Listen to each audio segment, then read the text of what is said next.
ലോകത്തിലെ ഏറ്റവും വലിയ സൈനിക ശക്തിയായ അമേരിക്ക പശ്ചിമേഷ്യയിൽ ശരിക്കും വിയർക്കുകയാണ്. കോടിക്കണക്കിന് ഡോളറുകൾ മുടക്കി അവർ കെട്ടിപ്പൊക്കിയ പ്രതിരോധ കോട്ടകൾ ഓരോന്നായി തകർന്നു വീഴുന്നു. അമേരിക്കയുടെ ഉറക്കം കെടുത്താൻ ഇറാൻ പുറത്തിറക്കിയ ആ പുതിയ ബ്രഹ്മാസ്ത്രത്തിന്റെ പേരാണ് ഖൈബർ ഷെക്കാൻ. പശ്ചിമേഷ്യയിലെ അമേരിക്കൻ ഇസ്രായേൽ സൈനിക താവളങ്ങളെ എളുപ്പത്തിൽ ലക്ഷ്യമിടാൻ കഴിയുന്ന 1400 കിലോമീറ്റർ ദൂരപരിധിയുള്ള അതിമാരകമായിട്ടുള്ള ബാലിസ്റ്റിക് മിസൈലാണ്. പഴയ മിസൈലുകളെ പോലെ വിക്ഷേപിക്കാൻ മണിക്കൂറുകൾ കാത്തിരിക്കേണ്ട ആവശ്യമില്ല. എപ്പോഴും ഇന്ധനം നിറച്ച് സജ്ജമാക്കിയിരിക്കുന്ന ഇവ വാഹനങ്ങളിൽ ഘടിപ്പിച്ച് വേഗത്തിൽ സ്ഥലം മാറ്റാൻ കഴിയും. എന്നാൽ ഇതിന്റെ ഏറ്റവും വലിയ പ്രത്യേകത അതല്ല. അമേരിക്കയുടെ പാട്രിയറ്റ്, താഡ് തുടങ്ങിയ അത്യാധുനിക പ്രതിരോധ സംവിധാനങ്ങളെ അക്ഷരാർത്ഥത്തിൽ വിഡ്ഢികളാക്കാൻ ഈ മിസൈലിന് കഴിയും. മണിക്കൂറിൽ 10,000 കിലോമീറ്റർ വേഗത്തിൽ കുതിക്കുന്ന ഖൈബർ ഷെക്കാന്റെ അഗ്രഭാഗം ലക്ഷ്യസ്ഥാനത്ത് എത്തുന്നതിന് തൊട്ടു മുൻപ് വേർപെടുകയും ചെറിയ എഞ്ചിനുകളുടെ സഹായത്തോടെ സ്വന്തമായി ദിശ മാറ്റുകയും ചെയ്യും.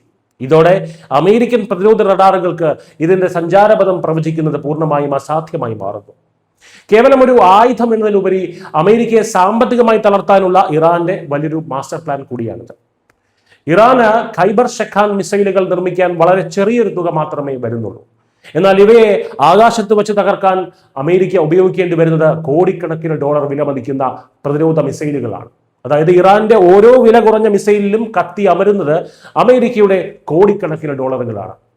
ഇതിനൊപ്പം വില കുറഞ്ഞ ഡ്രോണുകൾ കൂടി കൂട്ടമായി അയച്ച് അമേരിക്കൻ റഡാറുകളിൽ അമിതഭാരം സൃഷ്ടിക്കുന്ന തന്ത്രവും ഇറാൻ ഇപ്പോൾ പയറ്റുന്നുണ്ട്. മുൻകാലങ്ങളിലെ യുദ്ധാനുഭവങ്ങളിൽ നിന്ന് കൃത്യമായി പഠിച്ചാണ് ഇറാൻ തങ്ങളുടെ ആയുധപ്പുര നവീകരിച്ചിരിക്കുന്നത്. തങ്ങളെ എങ്ങനെ പ്രതിരോധത്തിലാക്കാമെന്ന് ഇറാൻ നിരന്തരം പഠിച്ചുകൊണ്ടിരിക്കുകയാണെന്ന് മുൻ അമേരിക്കൻ സൈനിക തലവന്മാർ തന്നെ സമ്മതിക്കുന്നു. യുദ്ധം തുടങ്ങുന്നതിന് മുൻപ് തന്നെ ഇത്തരം 2500ഓളം ബാലിസ്റ്റിക് മിസൈലുകൾ ഇറാന്റെ ഭൂഗർഭ അറകളിൽ സുരക്ഷിതമായി ഇരിപ്പുണ്ടെന്നാണ് ഇന്റലിജൻസ് റിപ്പോർട്ടുകൾ വ്യക്തമാക്കുന്നത്. അടുത്തിടെ നടന്ന ആക്രമണങ്ങളിൽ ഇസ്രയേലിന്റെ പ്രതിരോധ കോട്ടകൾ ഭേദിച്ച് ചില മിസൈലുകളെങ്കിലും ലക്ഷ്യം കണ്ടത് ഈ സാങ്കേതിക വിദ്യയിലൂടെയായിരുന്നു. ചുരുക്കത്തിൽ പശ്ചിമേഷ്യയിലെ യുദ്ധമുഖം പാടെ മാറിക്കഴിഞ്ഞു. കേവലം ആയുധങ്ങളുടെ വലിപ്പമോ എണ്ണമോ അല്ല, മറിച്ച് ശത്രുവിന്റെ സാമ്പത്തിക അടിത്തറയെ കൂടി ലക്ഷ്യമിട്ടിട്ടുള്ള ബുദ്ധിപരമായിട്ടുള്ള തന്ത്രങ്ങളാണ് ഇനി യുദ്ധങ്ങളുടെ ഗതി നിർണ്ണയിക്കുക. News desk Malayalam.